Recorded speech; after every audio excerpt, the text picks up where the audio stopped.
going for the ride. No, He didn't wake up. He's going for. Oh yeah, he's awake. Oh, he's awake. He's like, Wow. Alright, let's talk about bullying. Okay. Oh, yes. Yes, we He's didn't so do it. well behaved. He hasn't know. like tried to get out of it for a Perfect baby. I know. So perfect. He is a very good boy. Yeah. Okay, well, who had the first bullying experience? It must have been you, probably. Me.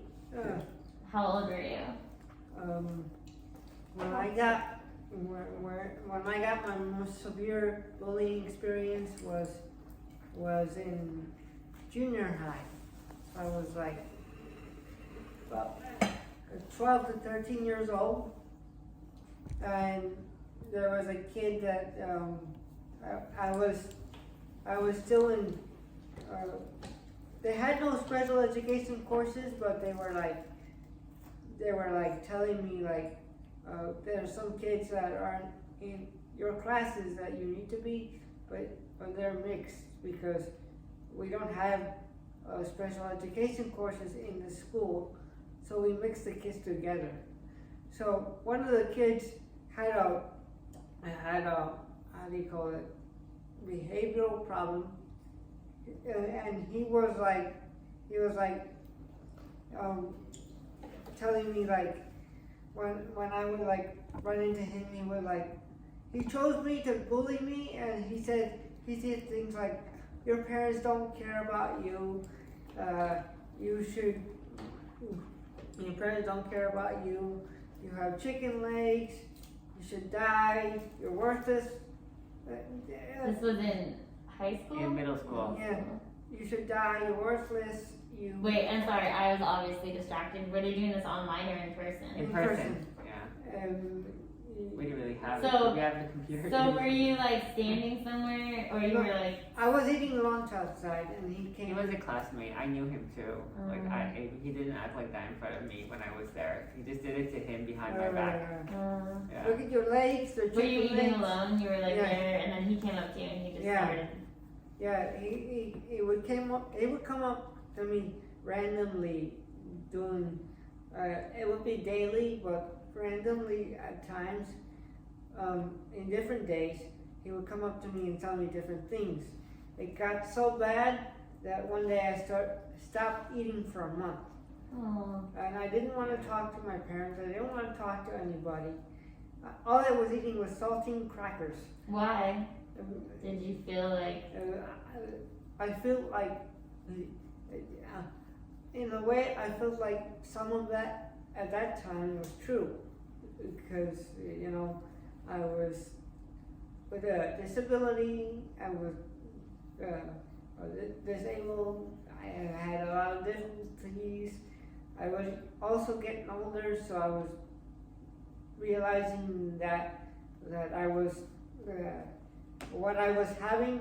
When someone's younger, they don't really know what they just go. They don't really know what a disability is, so they just live with what they have. But I was kind of realizing what it was then, so I was getting more and more affected by it. Yeah, your limitations, your future, And so, all this. and because I really thought at that point that I was really hurting my family at that moment, They convinced you that you were a burden. Yeah, I didn't want to talk. I didn't want to do anything except eat saltine crackers. So. You think it's because you like didn't want to take up their time? You didn't want to. No, I didn't want to take up their time. I didn't want to bother You didn't really have an You really need appetite. help. I didn't. I think the depression made you not have an appetite. I was so down that I didn't really know what was happening to me, but I knew that in my mind that I was an obstruction at that moment. So at least that's what I thought. He was so persistent that my mind just said, just shut down.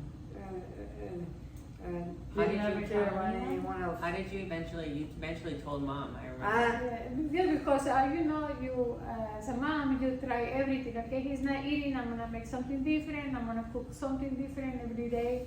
He's gonna eat something, you know. Mm-hmm. Like you try to like, okay, I buy you this, or But you didn't give you this know what toy. was going on No. with him. So then we took him to the doctor. Mhm. Okay, so then like not too long after he started acting like that, sad. And then we took him to the doctor, and the doctor said, no, all the tests came out okay. Everything is he's healthy. And you tried asking him because I mean he Yeah, could talk. He yes. just didn't. Finally, I got it out of him. He didn't want to tell me. Uh-huh. I tried so much that finally he talked. Uh-huh. And then he let me know, okay, I have this problem with this kid.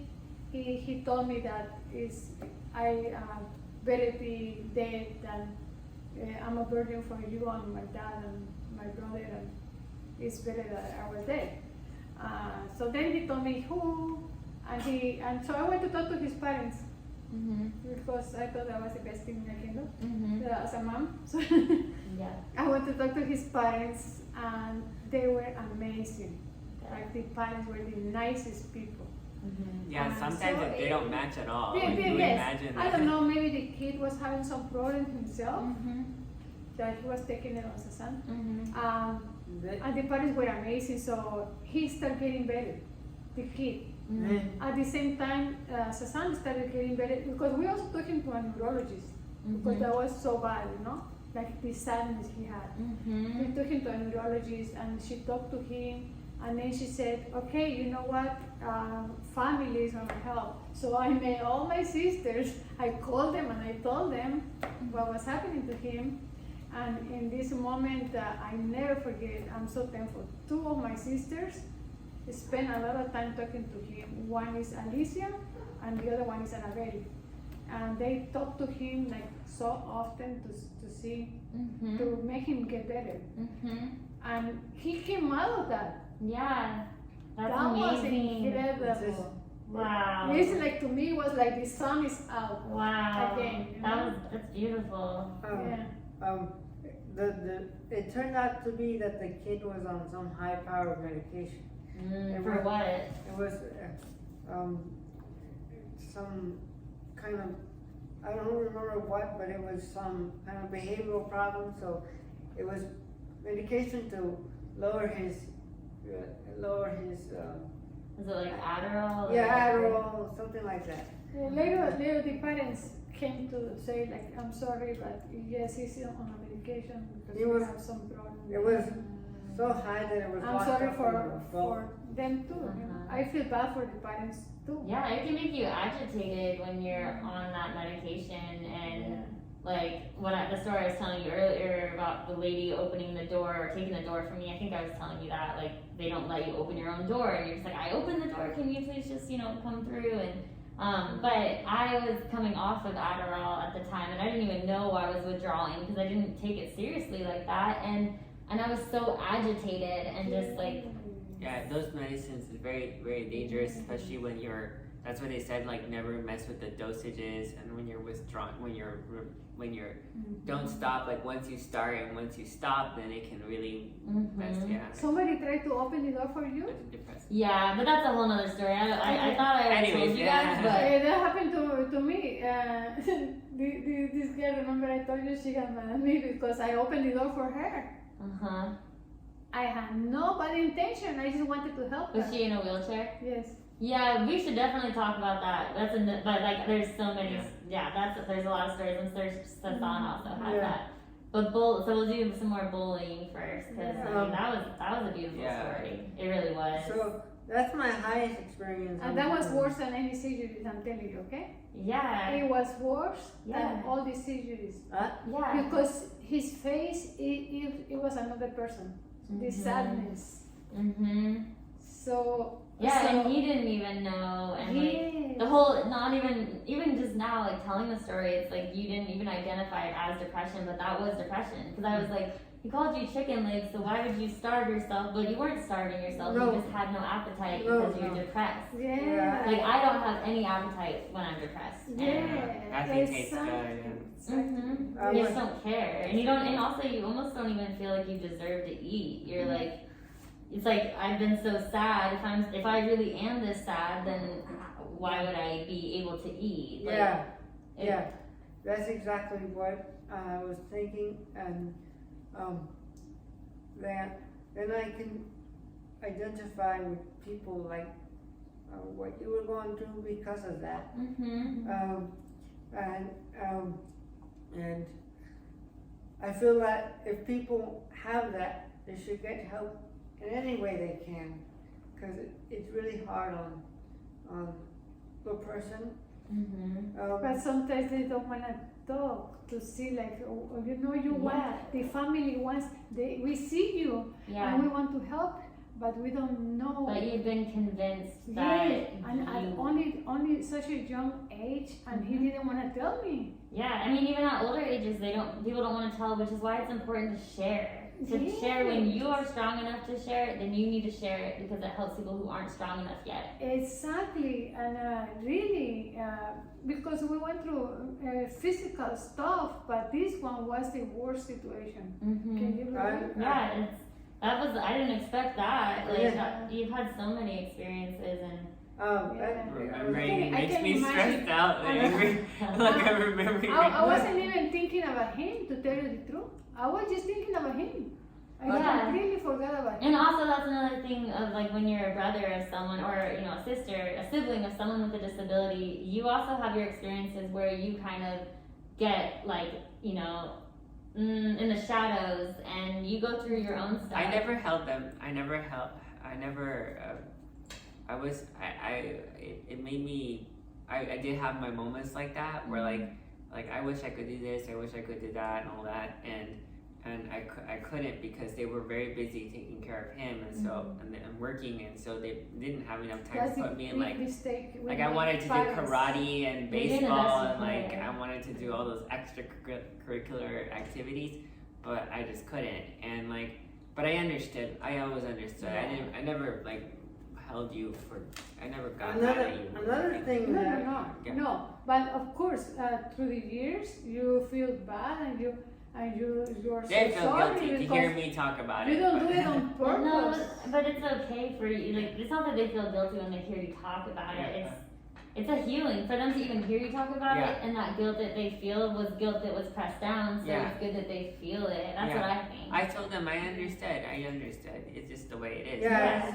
it's Those are the cards you were dealt. Those Yeah. are the cards he was dealt. Those are Yeah. the cards you were dealt. Those just- are the cards I was dealt. Yeah, it's that's something that this obviously whoever has the in terms of disabilities, at least that whoever is going through it, whoever is the actual person is obviously has it the worst, but it's something that really happens to if you have people who love you, it happens to them too. It affects it affects them. It's their lives too, and I mean, and not that they should be like, oh, like you ruined my life or something like that, but then it's something, it's a different life. It's your loved one. We're attached to each other. We're twins. We're brothers, and Yeah, but it and affects then me too. his dad and his dad and me, we put him on the side, like in the away, like wait, like his life, like wait, We are busy right We'll now. figure this out and we'll get there. Yes. well, since I was little, I always I think parents that have a situation like us do that, like Well, put the because other kids on hold. You're exhausted because nothing in the world is set up to help you, and you guys are the ones that have to do it all, And yeah. I mean, my struggle with depression, it affects everyone. It's not just like a physical disability. it's your any family of the too. things. Anybody who loves you is gonna suffer too. Yeah. That's how it works. And or choose to struggle with you. Yeah. Because they could cut you off. They could leave. they could be like, but And but some do. no, and what's it called?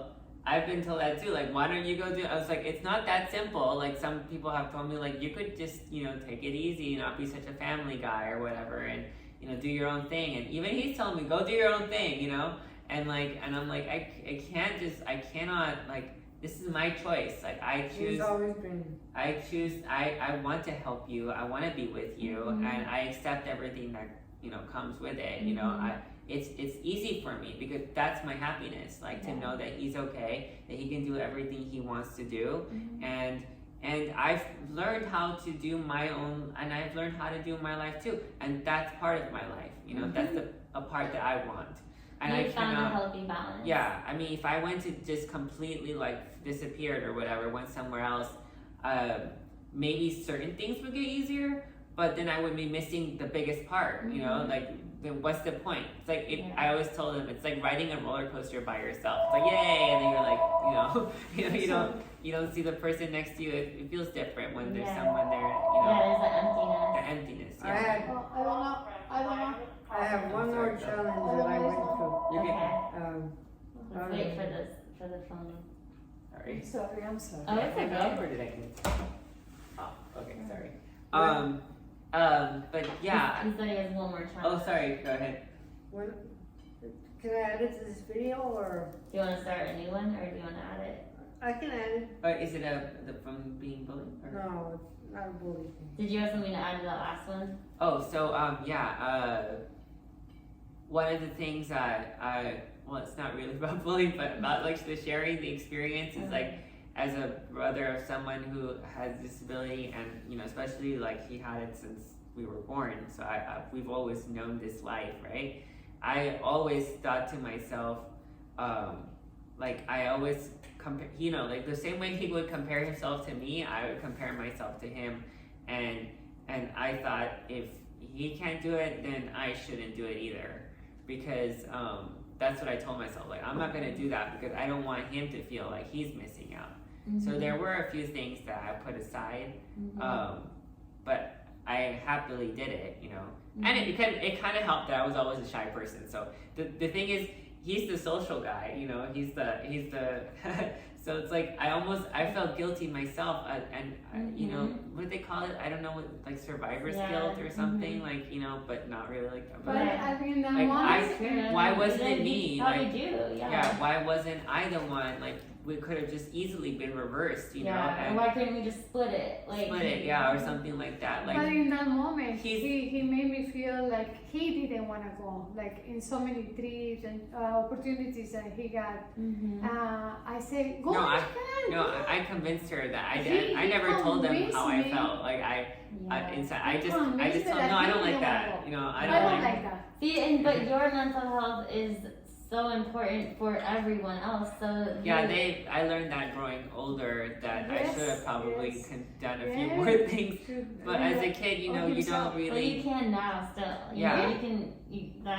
And so that was your lesson. Yeah, and I also learned that he could do things that I thought he couldn't do.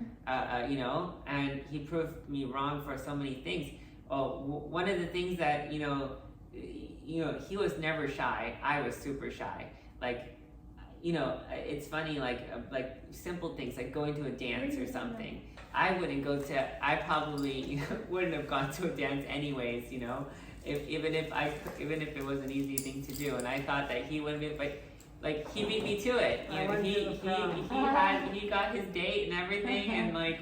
And here I was thinking, like, I'm not gonna go to the prom because he's not gonna be able to go to the prom, and like he got his so like he got a date. Like, the twins that I keep talking about, Alex and Penny, their mom, I said how I wouldn't want to walk again if I could, because I wouldn't want them to not have a role model anymore, and for them I want to show them how you can live life even in a wheelchair. And she's like, that's a question that's been asked to a lot of people. Yeah. But she said, I would want you to show them what's possible, you know, like, never like try and lower, like, you should always be your best self and living, and so people can strive to that and not lower your expectations, their expectations, like. Yes, exactly. That's true. I totally agree. And that's something that I wish he did better for himself. You know, like, not like put himself on hold so much for so many things. It's important for growth. And my sister, my oldest sister, she always has answered the phone whenever I called, like all through college. She was always worried if she didn't answer what would happen, because my depression has been so bad my whole life. And yeah, it's really important to check in on people. but she would answer even if she had her own things going on, and you know, she would always step aside, always. And she got to a point this last year, quarantine really, you know, a lot of people It hit had hard, to yeah. make decisions about, you know, that boundaries and self, like all of that. And so she had to stop. She made the choice that if she was busy, if she was doing something, she would just be okay with not answering the call. She had to learn that I would be okay. And then I went through my stuff on the other end of her not answering, and you know, it was hard, but luckily I learned how to be stronger and how to understand and let her go. Like, let her go live her life and heal. And she has so much to work on for herself, and for me that was really healing for me to not have that, like, that thing that I always held on to. That you felt bad. So it was healing Well, it for was my both of you. security blanket. Oh yeah. It was a Yes, for both of you was to the grow same. and heal. Yes. And Sasan is so much stronger. You know, I mean, I already know you know how strong he is, but he would love to see you thrive, and he would love to know that you're doing that for yourself. Yes, exactly, and he tells him. He I tells said that him. so many times. I He know. tells me, yeah. And it will be hard too. Like, of course it's gonna be hard for Sasan, you Yeah. know, but it's gonna be so good Yeah. for I everyone. think it'll be harder for me. Yeah, and it'll be hard Yeah. for both. He's Yeah. so, you know, it'll be hard for him, but he's very, you know, he's gotten really independent and like really confident, and like we are very different when it comes to that. I'm a very clingy, attached, like emotional Yeah. person. Yeah. I always have been. It My was mind that is too, like yeah. yours, always wanting to do stuff. And this guy, you know, he wants to travel the world. He's a homebody. He can stay home. One time Sasan fell, and you know the corners of some buildings are like a metal sharp because they protect the corners. Yeah. So he fell because he was sitting in a little table exactly at the corner. You can see in the forehead. He bumped my cut head. his forehead, but the bleeding was so much, you know, bleeding. Yeah, you bleed a And he was lot. sitting with It was- him. It was I like have Game no of idea. Thrones. Like One, they were playing very nice. In the moment I turned just to go to the kitchen, in that moment Sasan fell because he didn't have the balance. You know? He fell. The corner of the He closet felt was so mine. guilty. He didn't do anything, Megan. Nothing. Okay. Yeah. He went to hide. When the ambulance comes, and I'm going insane because I called the ambulance. And then my son, I was going like Spanish was coming out from my ears. they you know? thought she was the one that they needed They to pick thought I was up. going crazy. They put her in the bed, not just like that. Calm down. They thought I was injured because I had all the blood here holding him. And they wanted to get him out of me. I said, no, he's my kid. And she's like, "There's one more," and I was like hidden somewhere. No, wait. They put me in the stretchers, okay? Lying down. And I'm screaming, no, it's not me, it's him. It's my son. So they put him, I'm already in the stretchers. So they put him on top of me. Oh my Okay? gosh. So they tied him on top of me. Wow. I'm in the ambulance and I tell them, I have another one, I just remember. And then they went inside the apartment and they say, no, there is no other child. No, you only have one. I say, no, I have two. Crazy lady, she Yeah. thinks she has 2 kids. I was so worried because there was a pool in the building. I was so scared. Of the I was pool. still in the apartment. And he was still in the apartment. I was just I like, said, please go back to the apartment. We are still in the ambulance, okay? Strapped to it Yes. together. Yes, all strapped. I said, please go check. And they found him under the sleeping bags and the blankets. yeah, I was like He buried hiding laying there. there. He Yeah. hiding there. Yeah, and see, I mean, also it might be because you didn't get that like emotional reassurance like all those times because you were so distracted and I didn't get that growing up and it's something that like really putting yourself out there and pushing through like it's life is meant to be lived, you know? Yeah.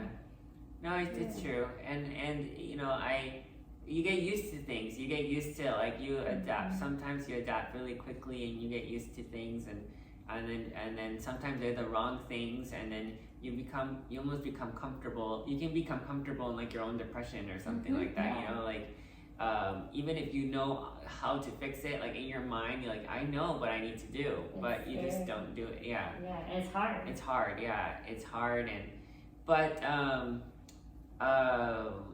but yeah, I go. It's supposed to be about bullying. Going back to the bullying. Sasan, definitely he you know, he was.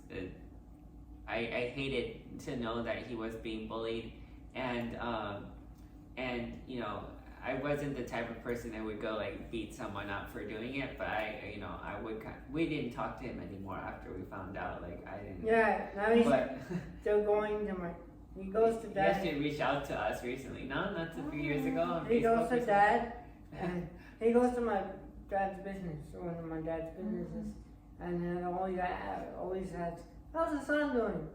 It's like, I don't want to know. You remember, but maybe he doesn't. He's gone past it. At the same time, I had no idea he was going through, because I was so busy with his son and his dad too, mentally more, you know, like mentally busy. He was going through some bullying. I had no idea. Yeah. And to me, bullying was something new. I don't know what is that, you know. It's like, I'm from Mexico. I think we were not so focused on bullying, you know, like. Or maybe you just say it up front to each other's faces. You don't do it in his 10 secret. brothers and sisters, you know, 10 brothers and sisters. I think we bully each other so much that we had no idea what. No, but also my mom came from, like, the powerful family of the town, a small town, right? But, like, they knew she had 4 older brothers, and, like, nobody bullied me, but I had no idea. Yeah. And they knew she would. They would have to deal with them. I had no idea what is that happening.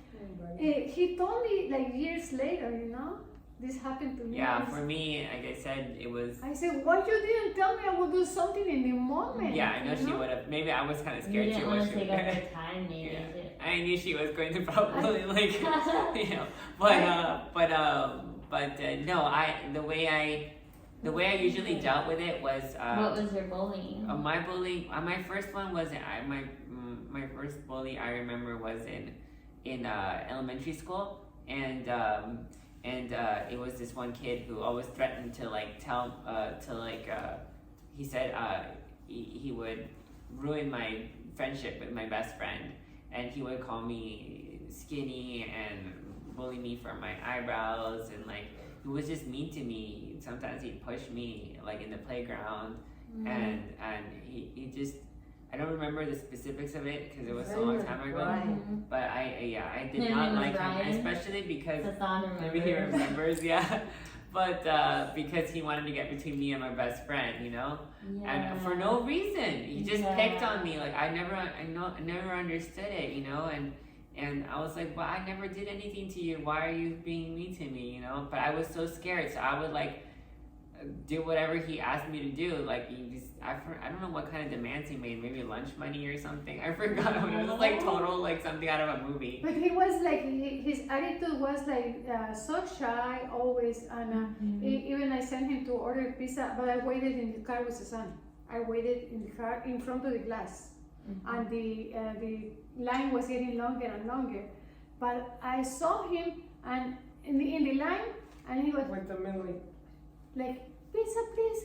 Can I have a pizza, please? Can I have a pizza, please? And the line was getting longer and longer, and they were completely ignoring him. And I was just in the car looking, this is not good. Yeah. So I got out of the car and I put them on their place. And he felt good. Yeah, she did. She put him in their place, but, like, it was always, like, I think because of people could read me, like, as being, like, a shy, timid person. They knew I was, like, an easy target. Yeah. Like, I wouldn't, like, fight back that, you know, like that, like them. And so I feel like bullies, they can smell those people. You know? And they're everywhere. Yeah. And yeah, that's like, as I'm a mixture of all of it, but I can be very like, Yeah. oh, what did I do? You Yeah, know, what like, did I do? You know, and Yeah. you know, now I wouldn't let that faze me, but back then it mattered, and I didn't like it, and well, nobody likes it, and then you know, growing up also, it was most like body stuff. I was always, especially once you get into like high school and like middle school and stuff, and everybody's like changing and all that stuff, and so you know, my eyebrows were like go-to place. Like it wasn't like one specific person, it'd be like random people either like staring or laughing, and they think that you don't notice. Some of them, they try to do it like, but like they're like act all normal, like when they think they get, you know, I'm like, I totally saw, you can see when people are staring at something. you're saying someone like took your picture? Yeah, someone, that was in college, someone that I was like, I almost thought, like, you always think of the best things afterwards. I was like, I should have posed, like, Yeah. you know, like, you know, that would have been great, you know, like, you know, or I walked up to them and been like, okay, here, come on, let's just take it right now. Like, Yeah. It would have been like, oh my god, you know. You want a little piece for a souvenir? Yeah, exactly. $10. I've had someone like walking down the street, someone just say like eyebrows, you know, like just out loud. Yeah. I'm like, You know, like they used to play this game when I was younger and in, I don't know, maybe high school, middle school, and it was that your team. Like, I thought that I was like, this is the stupidest game, and it's so rude, and like people would just like, if there's a bit like someone who's overweight, they're like, your team. Like, yeah, did you remember it's that so, game? Did you ever? yeah, it's so bad. It's so rude. It's so rude, yeah, and It's not funny. it's not funny. It's not funny. And the case is that he asked me many times, ma'am, if you ever see that, please control yourself, because he knows me, I'm Mexican, I'm gonna jump on their neck. Mm-hmm. Even you are not my daughter, but I would do it for you too. Like if somebody is bothering you, Yeah. you know. Yeah. So I saw it 2 times, and he had to control me because he could see like I was getting so mad because I just wanted to. Okay, calm. I'm gonna calm down. Just talk to them, you know. Mm-hmm. Why are you saying that about my kid? Mm-hmm. What is wrong with his eyebrow, you know? Because I heard it twice. Yeah. So he have to like keep an eye on me all the time, you know? It's people, you know, when you're young, everyone looks for whatever makes you different. It's funny, when you get older, you're like, what makes you different is what makes you unique, and then what makes you special, and like, That's what I don't look like everybody else, and that's a good You're thing, you know, beautiful, and you're like, unique, you know? and then you know, once you get older too, then other kinds of compliments start coming in, and you know, I've had lots of people compliment me on them, and they say, "Wow, those are amazing! Like, I wish I had, you know, the eyebrows." And like, And he went to my you know, town, like- and everybody was in love with him and him and his dad. and someone, Everybody on an island. loved the eyebrows. Okay. I think So- you mentioned in Jamaica, like someone walked up to me and like said, like, "Wow, can I touch that?" Bahamas. Like in Bahamas. Bahamas. Or like in someone, I remember when she was having her surgery and I was waiting in the hospital, someone said, never change them. Leave them the way they are. Do not like over pluck them or whatever, you know, like something like that. And then so I was like, okay, some people are into it. All right, I'll keep them, you know, and like, you know, so start owning it. yeah, and so It's just being different, you know. That's it. It's being because short too. That also. people have to. Some Skinny. people, you know, Yeah. open their mind that they are different. We look different in different parts of the world. We look different. Yeah. And And that there's doesn't mean fads that come that and doesn't go. mean that Yeah. people are beautiful everywhere. Everywhere, doesn't matter what color, what size, whatever. I think people are beautiful. Mm-hmm. Yeah. You know, so it's something that I feel so sorry. Like I feel like they lost, especially him, so many years being worried about what people think about Yeah, I was him, so you worried know? about it. Now I'm like, why did I even care? I mean, I can't even change my height. Like, why would you even like say something? I mean, it's not like something I can even change. Like, it's not a choice, you know? Yeah. And maybe, I mean, even my weight, I can't deal. I mean, I tried drinking like protein shakes. Yeah. I just have a high metabolism. Yeah, me and, too. and it just doesn't, yeah. So if I wanted to gain muscle, I'd probably have to eat like 1 billion calories, I'm sure. And some people are like, they're attracted to skinnier people, or Yeah, some people are some people. attracted, I realize there's people like are into skinny people and not into like big hulking whatever. yeah, I'm not into big hulking. Yeah, see, there you go. Team skinny. I don't know. Yeah. Well, but anyways, at the end of the day, no one should bully anyone. And if you're being bullied, just remember that those people are probably going through something themselves, to victimize someone who has nothing to do with them. Yeah, and that doesn't. They're jealous. They might be jealous. But it does help you to have more compassion and not let it hurt you as much. Yeah, of course. Mm-hmm. And oftentimes it comes from jealousy. It comes from a hurt place from them. Yeah, a hurt place from them, and because no okay person would do that. So you have to remember they're hurting in some way. They're missing out on life. And so don't get caught up in it too much. And high five to no bullying. No bullying. High five, no bullying. No bullying. Max has to go pee, so. No bullying, Max. No bullying. Hey, no burlas. Yeah, Max is like, ooh. But yeah. Anyways, bye again, people. That was a good talk. YouTube world. More than I expected.